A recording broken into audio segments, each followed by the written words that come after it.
And it's time for another creepy Christmas with the Horror Guys. Yay! I'm Kevin. I'm Brian. And we're going to talk about some gems this week. Well, a mix of good and bad. They all kind of sound terrible. Three of them are new ones this year that are takes on the fairy tale stories that have fallen into public domain. There's a mouse one and a Popeye one and a Bambi one. Ooh. Yeah. And we've also got a brand new sci-fi-ish horror, wibbly-wobbly, timey-wimey Manor of Darkness. And a classic from 1965, Planet of the Vampires. Sounds scary. Planet of the Vampires is way more sci-fi than Manor of Darkness. Yes. Manor of Darkness didn't try to explain it. It has a hint of, maybe sci-fi, but it's mostly just horror and, well, there's time travel, time loops and things, so, yeah. So, yeah, we've got Manor of Darkness from this year, a brand new thing. Then we're going to watch some completely unnecessary, but still fairly entertaining ripoffs of cartoons, Mouse of Horrors, Shiver Me Timbers, and Bambi the Reckoning. You can't get a name better than that. No, I don't think so. And they're all based on old cartoons, of course. Well, not really, because the cartoons haven't fallen out. The Disney cartoons, the Mickey Mouse and, well, Popeye is. The Popeye cartoons. I think the Mouse of Horrors is more Steamboat Willie. Yes. Uh-huh. And Popeye has... Bambi is based off the original book, not the Disney. Because the Disney has not fallen out of public domain yet, or in public domain. But there's an original book. I didn't know that Bambi was based on a book. I didn't either. It's an old classic book. Actually, if I remember right, the Peter Pan one was done the same way, based on the book, not the movie. Right. Yeah. And we'll also squeeze in a classic sci-fi horror film with Planet of the Vampires from 1965. That one was cool. That was quite good, and I'd never seen it before. I never had either. Yeah. Where are we going to start? We should start with Manor of Darkness. No, we should start with HorrorWeekly.com and HorrorMonthly.com, who, as always, pay for this podcast. Go over to HorrorMonthly.com, pick up one of our magazines, pick up one of our Horror Guys guides. Horror Guys Guide to the Film of Christopher Lee is still the newest one, although there are more in the works. Christopher Lee, Vincent Price, Boris Karloff. So many. Peter Cushing. There's a lot of those old dead guys made horror movies. But it's not just the guys. We got Universal Studios with Shock Theater, Son of Shock, all those Hammer horror films, and of course their Amicus competitors is there too. And then if you like those movies about those horror actors' horror films, we've got those horror actors' biographies too. All those guys I just mentioned, along with Peter Lorre, both the Lon Chaneys, Alfred Hitchcock, and some other people, too, that I can't just off the top of my head remember. So many names. There's a lot of them. Go over to HorrorMonthly.com, browse around those menus at the top, and check out all those books. They're awesome. We are prolific. Yes, we are. But if we could do it over again... And over and over and over. And over and over again. Yeah. We'd be watching Manor of Darkness. Manor of Darkness, yeah. Written and directed by Blake Ritter. Stars Kim Spearman, Louise James, Sala Alexandra Marks. Hour and 22 minutes. Trailer in the show notes. Spoiler free. Petty thieves meet evil forces when they pretend to be filmmakers and go to a giant manor to rob the place. It went in a direction we didn't expect, and built nicely as they tried to figure a way out. We both really enjoyed it. Yeah, we did. Yeah. The trailer did not really give a hint as to what it was about. So we've already kind of spoiled it in that respect. Yeah, kind of. But you figure it out very fast that it's a time loop situation. Yeah. Giving you a little taste, there's a man working in the basement, and he hears a strange sound. Then what he hears finds him, and credits roll. And there's a lot of that kind of stuff in the trailer, which is why we assumed it was just a haunted house movie. Ghosts or something, yeah. There's more to it. Well, we start out with Laura talking to her mother who needs surgery. Her brother Chris calls, and he says he's got something to make everything all right. Sure he does. He doesn't seem like that kind of guy. Laura works in a coffee shop, so she's not making great money, and she experiences something strange one night. That same night, Chris also experiences some weirdness with Lisa, his girlfriend. And Lisa, for some reason, decides to tell Chris about her abusive family and how she ran away from home. Chris tells about what happened with Laura 11 months ago.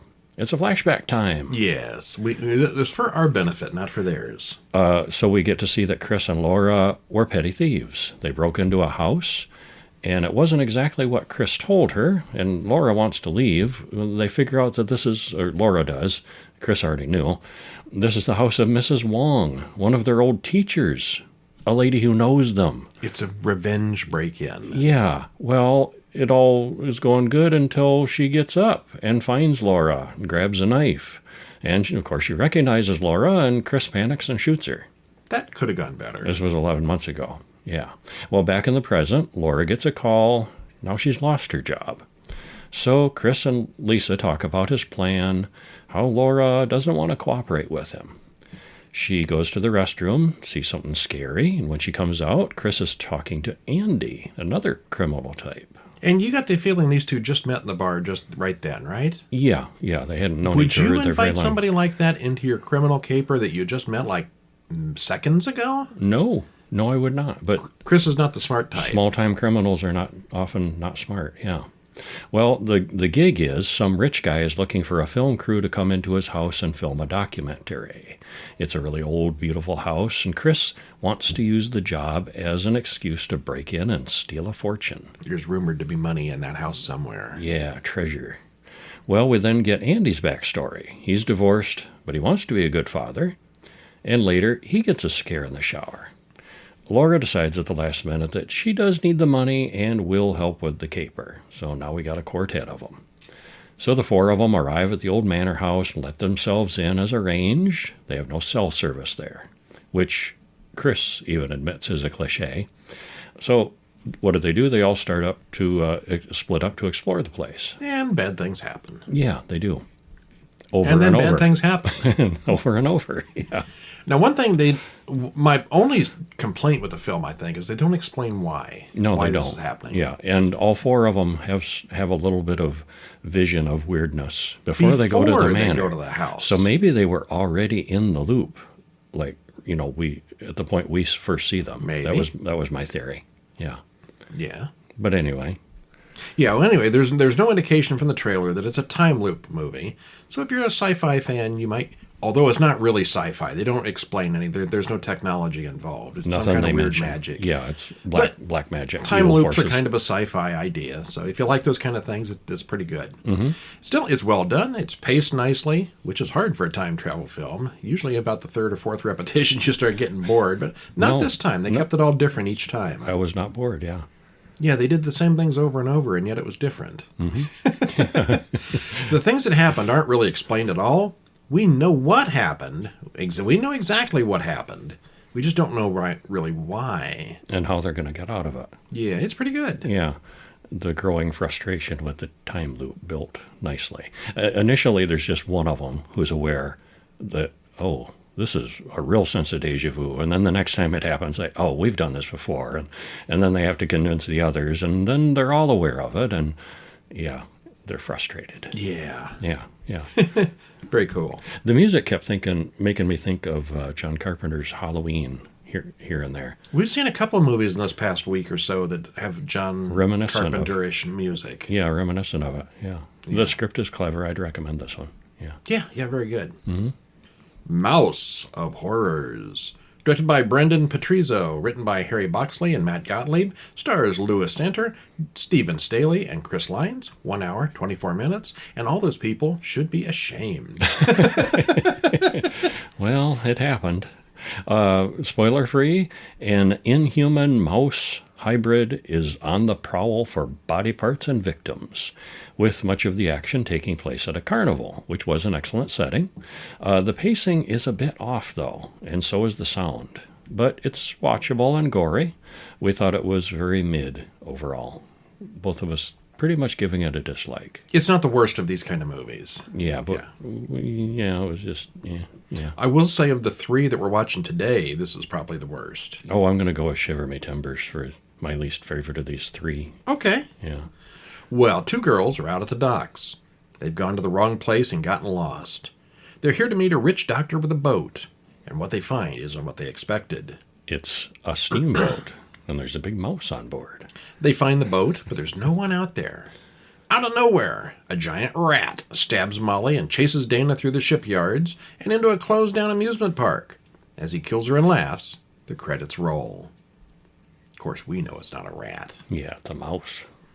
A man tells his daughter, Chloe, a story about being attacked by flies at the beach. This has nothing to do with nothing, but we still get the story. And the acoustics are awful. Yes, I think they recorded this out on the beach, and you know how windy and loud it is out there. Yeah. Oh, and here's my biggest complaint. Chloe is the main character. Uh-huh. She is so mush-mouthed. Yes. She's got one of their mush-mouth British accents, and you can't understand a word she says. And, of course, the version we had didn't have subtitles, which made it even worse. It was a challenge, yeah. Well, we see that the killer is watching them from afar.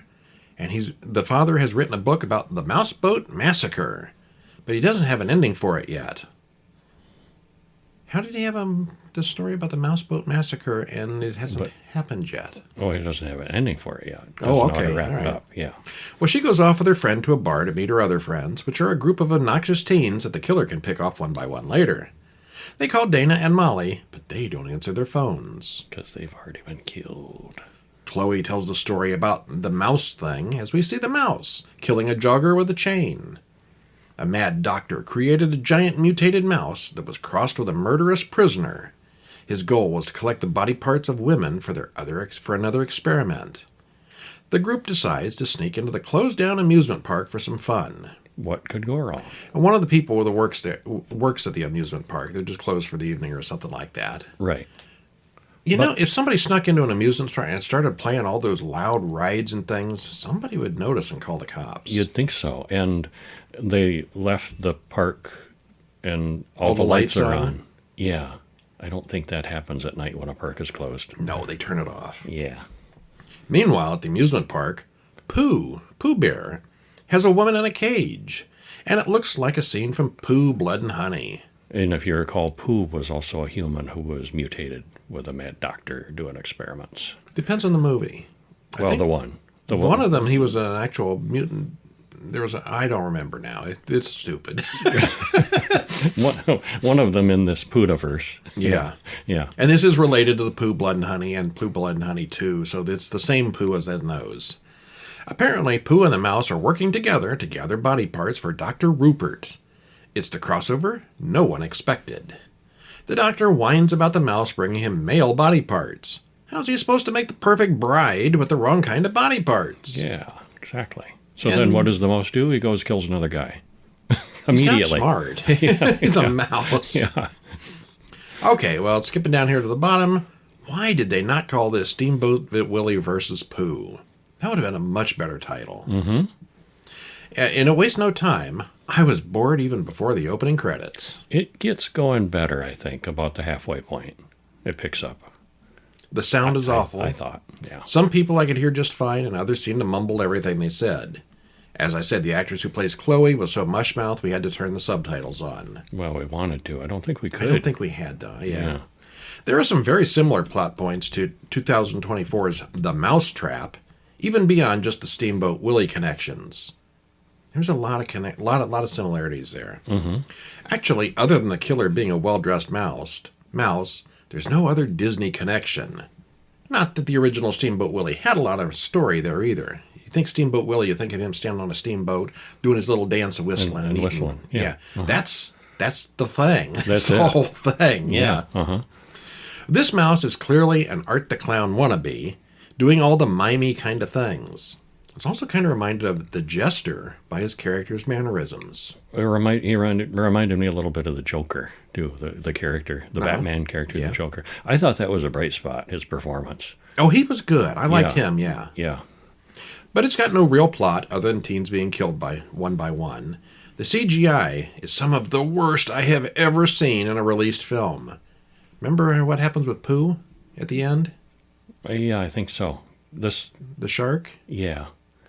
This had an awful moment. Oh, we had to rewind it and watch it 3 times to see what the hell even just happened there. Yeah. And it was bad. Much like the rest of the movie. But that was especially egregious. That was. Yeah. There's a shark attack out of nowhere.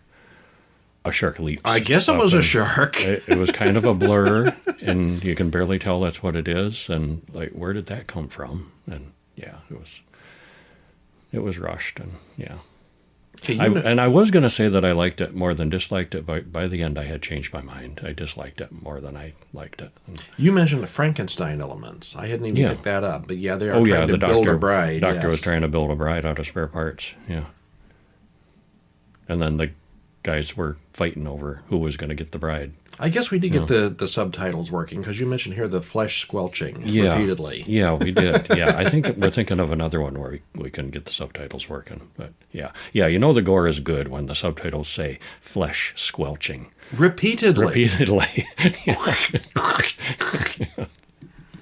Yeah, it was a worthy attempt. I mean, Pooh versus Winnie, or Steamboat Willie versus Pooh is a good idea. Yeah. But, yeah, they didn't try real hard. Yeah, it was okay. Yeah. All right, so the one you liked worse. I liked this one the least of the three, yeah. Shiver Me Timbers, 2025, directed by Paul Stephen Mann, written by Paul Stephen Mann and E.C. Sager, stars Amy Mackey, Miami Parrington, Brendan Nelson, and Ross Dillon. Hour and 13 minutes. At least it was short. There's that. Mm-hmm. It's 1986, and Halley's Comet has brought the meteors with it, one of which turns Popeye into a big killer. A group of friends camping, along with a few other folks, have a terrible night because of it. We didn't think it was very funny or particularly scary. It tries, but neither of us thought it was very good. I thought it was kind of amusing. The meteor. There's meteors coming down and crashing. And meteor's coming down. It's heading straight for, he's not Popeye yet, just this old sailor guy out on the boat. Meteor, it's screaming down out of the atmosphere, this giant flaming ball, and then it gets down to him, and it's a teeny tiny little ember that plops into his pipe. Which he smokes, and there's how he gets infected. Yeah, that's all it takes. Yeah. Well, in April 1986, a girl finds a severed hand, which leads to a whole crime scene, and credits roll. We heard about the return of Halley's Comet after 76 years. Earlier that day, Olive Oyl and her family, her brother, are going on a trip, and they almost run over a weird-looking old guy with a pipe. He looks like Popeye. Well, blow me down, he says. He's weird, talks about the meteor shower tonight. Castor Oil, his girlfriend and sister, arrive at the campground. Isn't that clever? It's Castor Oil and Olive Oyl, their brother and sister. Actually, in the original comics, Castor Oyl is her brother. Oh, really? Yeah, okay. That's a real character. Oh, I didn't know that. Okay. Well, Olive immediately catches a couple punks beating up a homeless man who is ranting about killer meteors and the comet is evil. Chases him off. And Castor talks to his friend about how smart Olive is. She's been admitted to MIT, but doesn't seem too interested in that. And there's a lot of boring talk between the two. They're just hanging out and bantering. Some more of Castor's friends show up, and they brought the drugs. Now the party can begin. Well, we cut to the old man with the pipe fishing on the water as the meteors start to pass overhead. Like I mentioned, the tiny one that lands right in his pipe, and he just goes on smoking, except it's full of radiation. And he starts to mutate almost immediately. Oh boy, does he mutate. Yeah. He gets a lot bigger and meaner. He punches a punk in the face, and his head explodes. Wet balloon. Yeah. Flesh squelching. Yeah. Over the campfire, Stevie tells a story from another life, which turns out to be a scare prank. The surviving punk shows up raving about a giant sailor, but they all laugh him off. You mean that old man? We've seen him. Ha! Yeah. Trent and Lizzie retire to their tent for naughtiness. Stevie goes off to the outhouse to take a dump as Popeye approaches, now using the punk's leg bone as his new pipe. It's a large pipe. He crushes Stevie's head and then literally poops down his neck. It's that kind of movie. Well, the campers talk about movies. Critters has just come out. And they're talking about a potential sequel to The Terminator. And talking about video nasties. While Trent and Lizzie have sex in their tent, and Popeye bloodily joins in. All right. Well, we probably should stop there. You get the idea. Yeah, Popeye is a big killer guy who's killing them off. Yeah. Yeah, the continuity here was not too great. Some of the points of the film, they couldn't decide which scenes were happening during the day and which were at night. And sometimes they alternated between the two in the same scene. Yeah, I noticed that. And this is the lowest budget, and clearly the worst of the 3 Popeye movies that came out this year. We also watched Popeye's Revenge and Popeye the Slayer Man. Believe it or not, both of those were better, although better might be a little bit relative here. And we do have links to all these movies in the show notes, in the reviews at horrorweekly.com. Watch all 3 for yourselves and decide. Yeah. It's listed as a horror comedy, but it's not really very funny at all. It's just kind of lame throughout. I guess the idea is funny. Ha-ha, it's Popeye. Mm-hmm. But there's not like there's jokes or anything. Popeye kills again. Watch it if you feel you must, but it's not great. I am disappointed by the title. You is what you is. You is disappointed. I am what I am. Yeah. Well, blow me down. That sucked. But then there was a little bit of a brighter spot here. 2025's Bambi the Reckoning. And we came into this thinking it was going to be atrocious. And it was not. It was so the best of the 3. I was so pleasantly surprised by this. It moves well. It's not a great film. It's no Casablanca, but I was really entertained by this one. Yeah, don't let the name turn you off too much. I mean, it's a cash grab. It's one of those, but it's better made than the other 2. Yeah, it is. Directed by it's the only one I don't regret watching. Yeah. Directed by Dan Allen, written by Felix Salton and Reese Warrington, stars Roxanne McKee, Russell Jeffrey Banks, and Samara Mighty. Hour and 20 minutes. And there is a trailer that doesn't do much for it, but it's there. Welcome to his stomping grounds, says the poster. Spoiler free. Well, Bambi is all grown up and mutated, and he has had enough of the humans. The focus here is on a mother and son who become targets after a vehicle crash, and there are also some other subjects of his rage along the way. It's short and it moves well. We didn't expect to be as entertained as we were. Yeah, the creature is CGI and not very good even, but the characters and stuff, they sold it. Yeah. And you know how the Bambi story has Thumper and Flower, and Bambi's not the only animal in the woods that might have mutated. Just saying. Well, we open a fairy tale book and get some voiceover narration. We watch an animation of Bambi's mother getting shot. We've seen that before. Mm-hmm. We get an overview of a very hard life for the local deer population. The factory has polluted the waters, and Bambi gets mutated. Credits roll. Well, we open on a trio of hunters in the dark woods. We cut to Xana and her son Benji on a drive to Benji's dad's family's house. The driver, it's an Uber, is very, very chatty, and Benji gets carsick. Suddenly, a giant deer charges their car, knocking it off the road and flipping it entirely over. And Bambi is no longer an ordinary deer. No. Yeah. The deer then jumps up and down on the car, causing it to crush the driver. That's a heavy deer. Yeah. Xana and Benji get out and run for safety. Old Lady Mary stands in the backyard chanting, Bambi, Bambi, Bambi. And we don't know what that's about. She's having visions for some reason. She's an older lady who seems to be really out of it with dementia, but she's having visions drawing of the deer. The things in the forest. Yeah. Her family is inside talking about the old woman's dementia. Xana and Benji come to the door. Turns out this is Grandma's house, and they weren't that far away. Harriet and Andrew argue about whether they should go try to help that driver or not, and Joshua decides to go out looking for him. Meanwhile, the hunters, who work for the evil factory, find the taxi, but the driver is nowhere to be found. As Mary sketches pictures of an angry deer, the 3 hunters hear something in the woods and pull out their guns. And then they shoot Joshua by mistake. Nice shooting, Tex. Well, you shouldn't go around wandering in the woods and wearing black. Back at the house, Bambi smashes in through the window and terrorizes the people inside. Everyone runs out to Andrew's camper, but Harriet can't outrun the massive deer, who gores her with his antlers.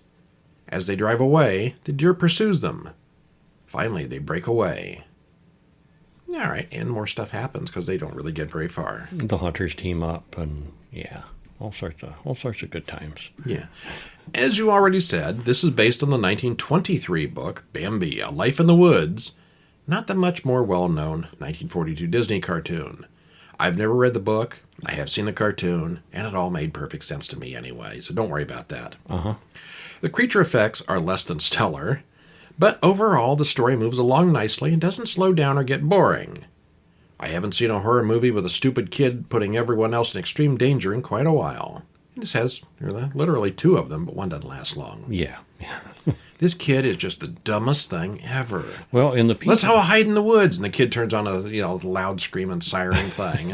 And in the people too, it was impressive how some of the people managed to damage each other before Bambi could get to them. Joshua got shot. Yeah, there were some other incidents.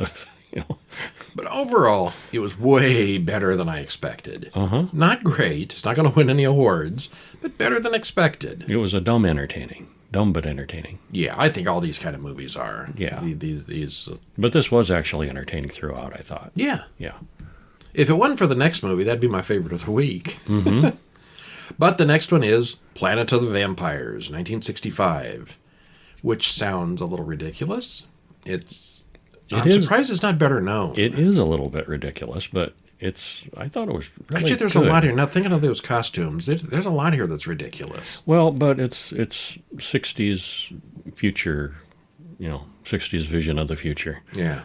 Forbidden Planet. This is newer than Forbidden Planet. Yeah, so it was. you'd think it would be a little bit... Yeah. Oh, well. But it kept reminding me of Forbidden Planet. Yes, very much so, yeah. And there's some other science fiction ones that are newer that, I bet that they got that idea from Planet of the Vampires. Very, very retro sci-fi. And a little bit of Alien.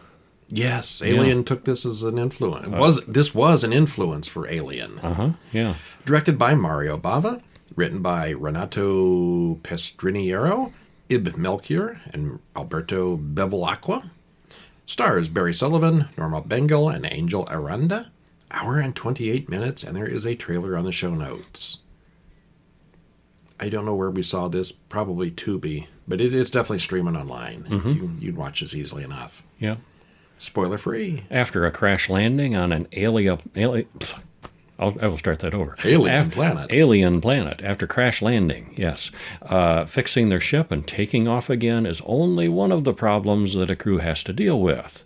It's not quite vampirism, despite the title, but the dead rise, and there are alien issues, for sure. There are some horror elements, for sure, but it's mostly a science fiction, a retrofuturism. It's dialed up to 11 there. It's got a decent story. And all in all, we thought it was entertaining fun. Oh, even if they're not really vampires, they're at least zombies. So, yeah, it's horror. Yeah. It's just a lot of sci-fi thrown on top of it. Yeah, heavily.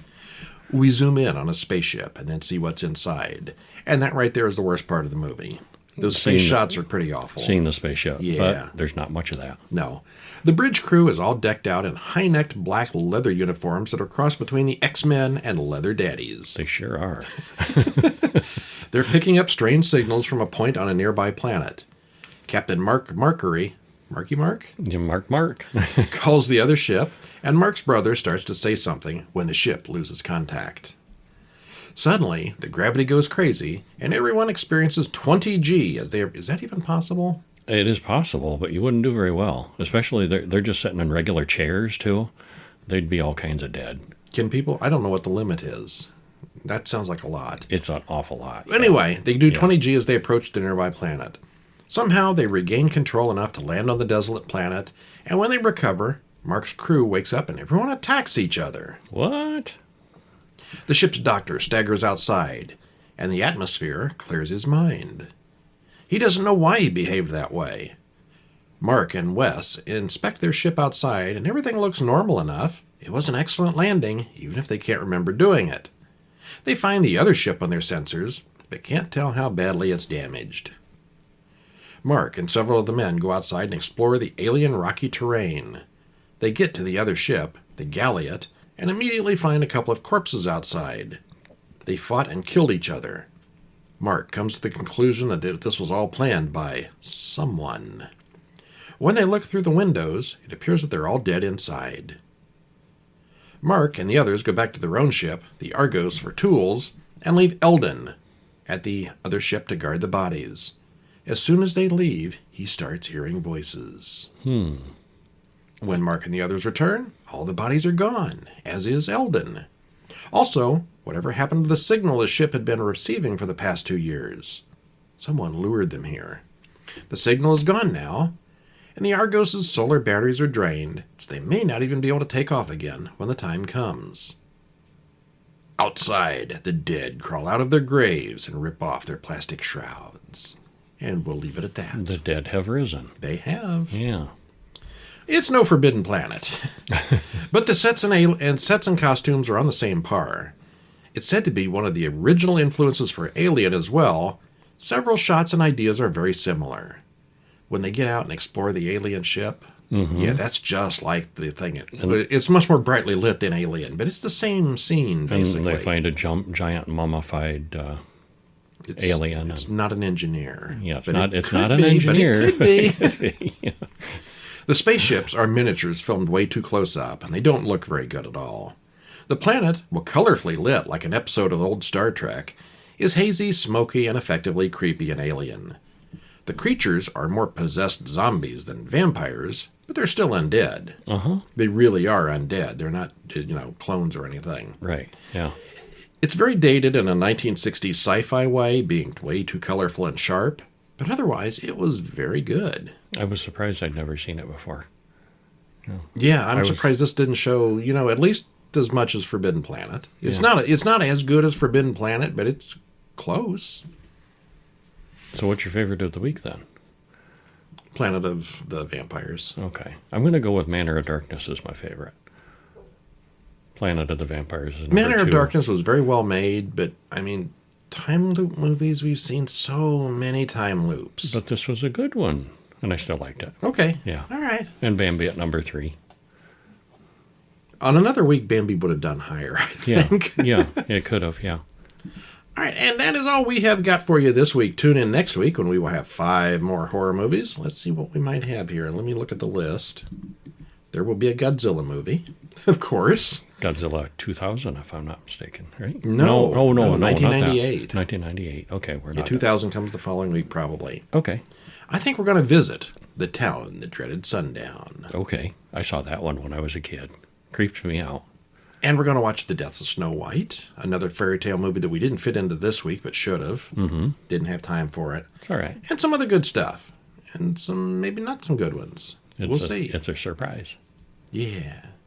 And that's it for this week. Stop in next week right here and listen to another episode. Or stop in the meantime at horrorguys.com. Read them every day as they come out, one a day. Or horrorweekly.com and get an email with all 5 reviews every week. Free in your mailbox. That's really convenient. It is very convenient. And it's all right there. You read them on your phone or whatever you want to do. Nice. Yeah. That's it for now. I'm Brian. And I'm Kevin. We'll see you next week. See ya.